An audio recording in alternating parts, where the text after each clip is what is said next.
Howdy folks, I'm Homebuddy Homnium, hedonistically hiding horrifying Halloween handbags. I'm Amber. And here are more horrifying Halloween handbags for us to hide. Why we're hiding them? Because they're horrifying. Or because we don't want anyone else getting them. We're kind of hoarding them away. You heard it here first, folks. You heard it here first. Let's get started. Oh, I also want to make a note that Amber did more than the bare minimum today. Alright folks, our first letter is titled, Am I a Jerk for Not Gifting My Sister a Second Wedding Gift? 2 years ago, my sister married her high school love after they were together for about 8 years. For the wedding, I bought them a pretty expensive couch, $7.6 thousand, because it was on their wedding wish list for the closer family. Back then, she was absolutely stunned by the gift and said it was the best one that she got. However, they got divorced around a year and a half later and still have no clue why. But after a year break, 6 months ago, they got back together, and a while ago they decided that they want to get married again. And again, in a church with a big wedding like the first time. I have nothing against that, but today she sent me and my family another wish list for the wedding, and my family, who all gifted her stuff worth around $500, $600 last time, didn't have a problem with that. But since my gift was more than 10 times expensive than that, I informed her that she's not getting another one unless it's a gift card for about $100. She completely freaked out and said it's her wedding, and how could I be so selfish? My family is on her side, so I don't know if I'm the jerk or not. Alright folks, what do you think? Jerk or not the jerk? No, I don't think OP's being a jerk. A gift is something you give someone out of generosity, not obligation. And just because someone's having a wedding does not mean they are entitled to gifts either. Yeah, I want to know if this is the U.S. currency, because I don't think it can be for $7,000 couch. I mean, unless they're like loaded. It could be a really swanky couch. Yeah.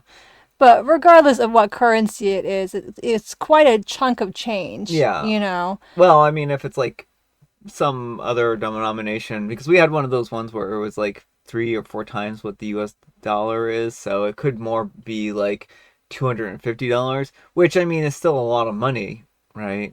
But I wish I knew the denomination here. And I don't think that she's in the wrong. Even if it was cheaper amount, I don't think that OP is under any obligation to give her another gift. Because the point of wedding gifts are so that you can build a life with your partner, right? It's kind of give people a head start, and so that they don't have to go out and buy a whole lot of things or have a completely empty house back when people used to be able to afford houses when they got married. Yeah, well, that was the day, right? So I think that this is one of those situations where OP is not the jerk for not wanting to buy her additional wedding gifts. I think that they should just be happy that people show up to the second grand event. Right. I mean, again, she's literally marrying the same person all over again, which seems like a bit much to even have another wedding. Yeah. And so... And what happened to the couch? Like, do they still have the couch? Yeah, I'm sure they do. If they still have that couch, OP still gave them that wedding gift originally, right? And even if they sold it, they profited off of it in that case. Yeah. So how many more times in the next 10 years do you think they're going to get married and divorced? I mean, this could be like an every 5-year thing where they can collect in on those sweet 5-year wedding gifts. Yeah, I mean, what if they had a really low budget wedding and like OP's gift topped it by so much, and so then they're like, we'll just slowly have OP furnish our entire house. Maybe that's what it is. It's a plan to have OP slowly furnish their house. It's a good plan. A great plan. They can be on the outs for some period of time. But let me know what you folks think. So anyhow, take care and good luck. And Ricky Ricardo says, not the jerk at all. She's not even marrying someone new. She's lucky you're giving up another Saturday to attend a second wedding for her doomed toxic marriage. The way you could have been more tactful and diplomatic, but she can whine and cry about her $7,000 couch.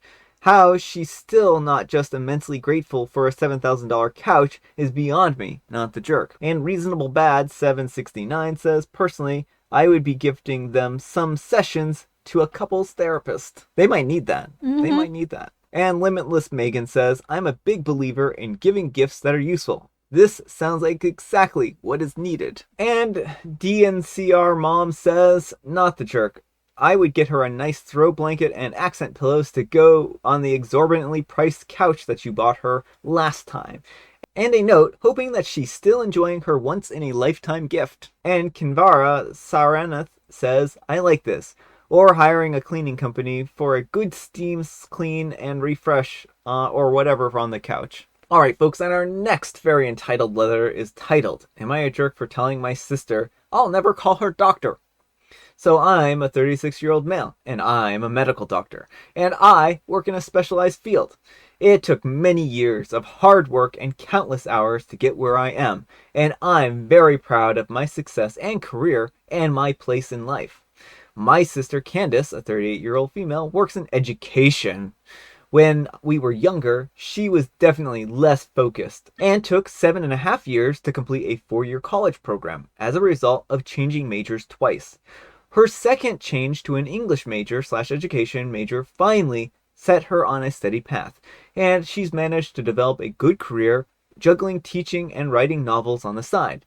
She has also spent the last 8 years slowly completing an online program for a PhD in English literature so she can move up in her career field.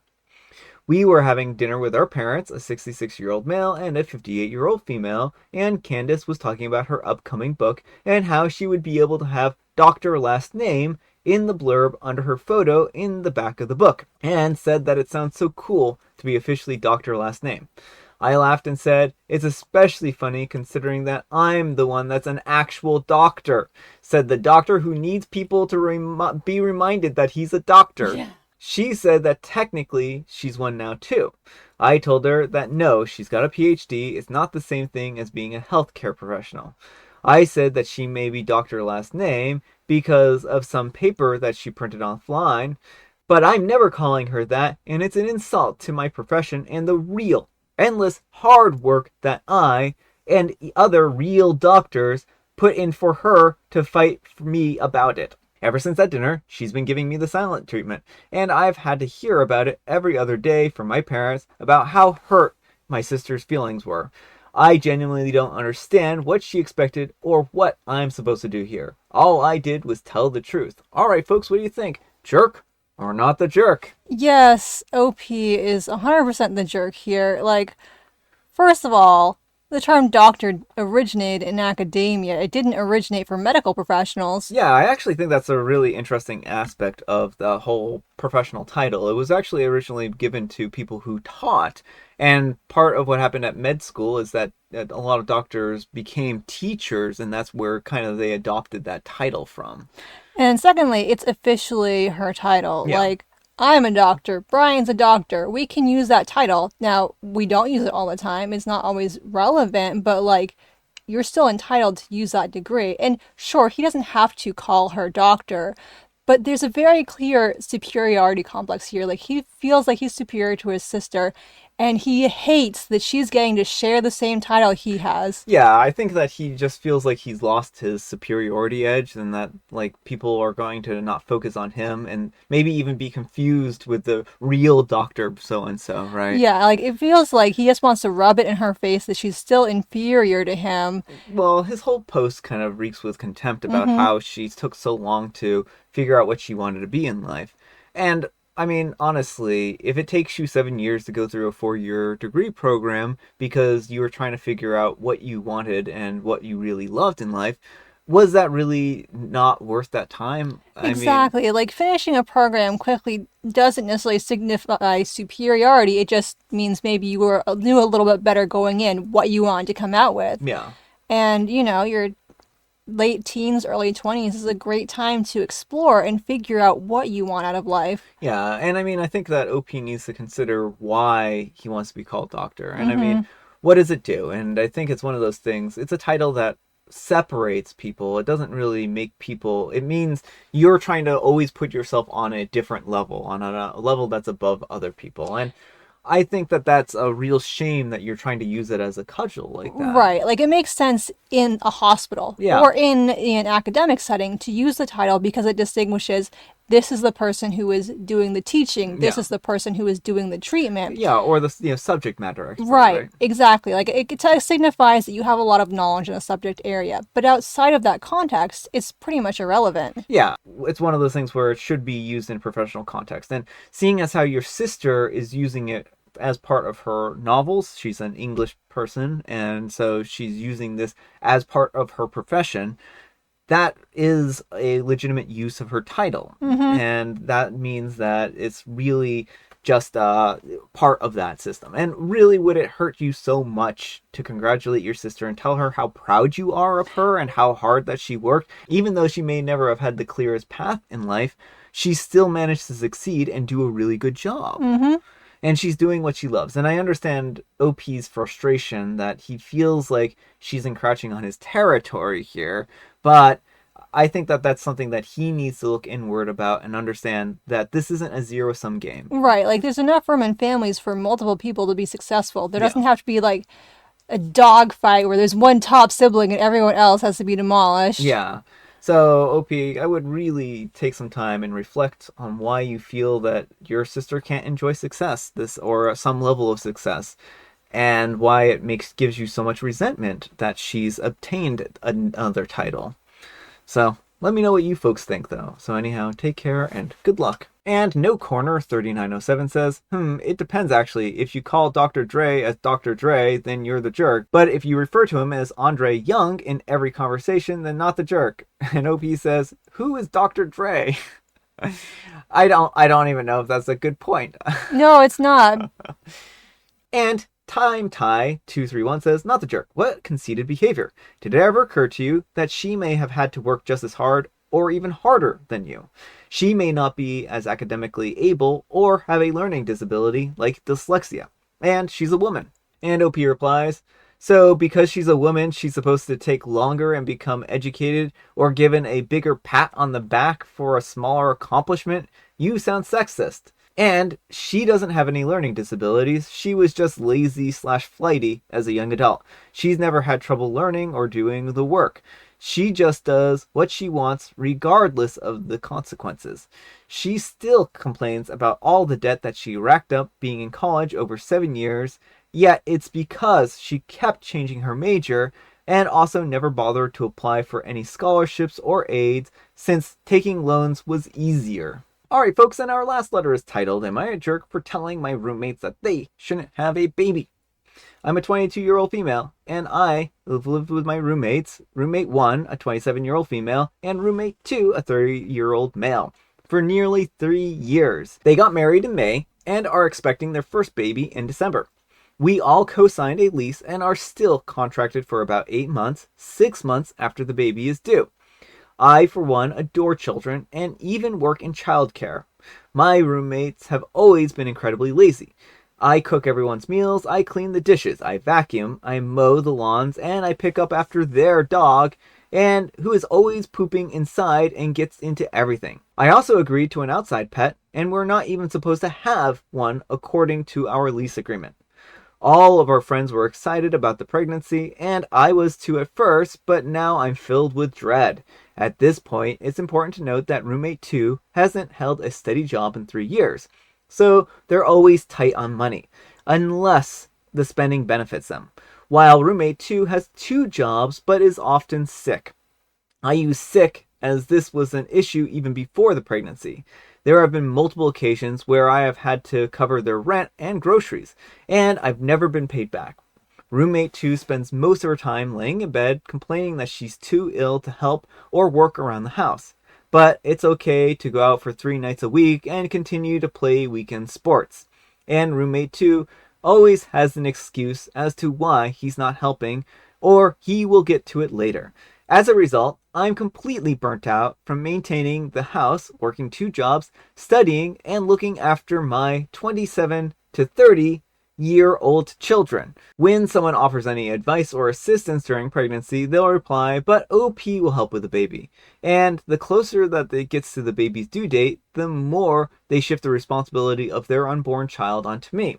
OP will babysit. OP will buy this or that, etc. And the comment that pushed me over the edge was, if we were too tired, we'll move the cot into OP's room and she can deal with it. To which I replied that they shouldn't have a baby when they can't even look after themselves, and that I refuse the responsibility of their child. This made roommate 1 cry, but I don't feel bad. It was long overdue to be said, but they're now mad at me, saying that I'm too young to know the stress of having children. Half of our mutual friends are on my side, and the other half are just mad that I said it rather than about what I said. Am I the jerk here? The easiest solution would be to move out, but currently everything in my area is out of my price range. I've even applied for a few places on my own, but unfortunately unsuccessful due to lack of rental history. And the one rental that I do have is ruined due to their dog being inside, despite countless efforts to move him into the yard.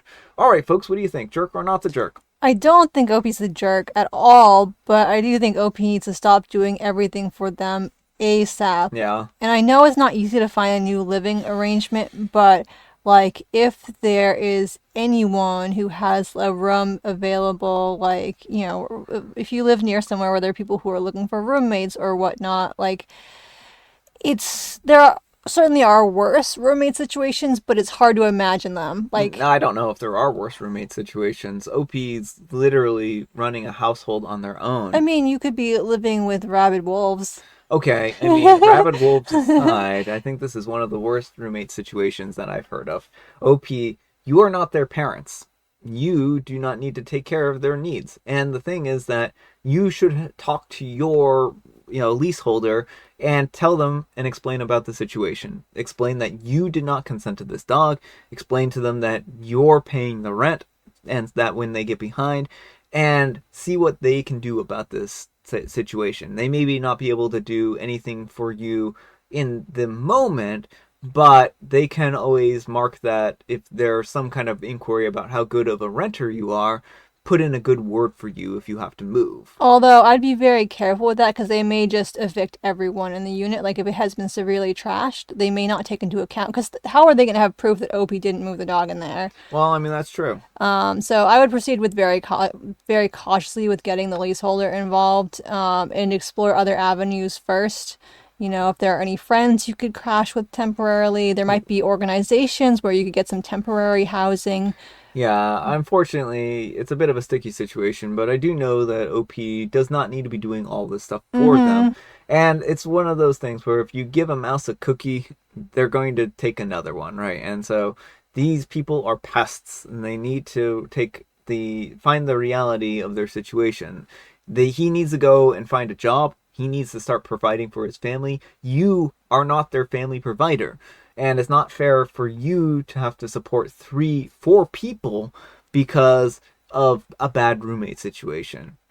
Yeah, you really need to move out of there before it's too late. Yeah, because I have a feeling that they will just like start neglecting the baby. Like they won't have any issue with it. Yeah. And then you'll feel compelled to take care of the baby. And they will know this. They know if they just let it cry, OP will rush in and do something, because the alternative is the baby gets in a bad situation. Yeah, so OP, please, please, please find another place to live. I know that it's hard, but hopefully, given enough time and persistence, you can find a better place.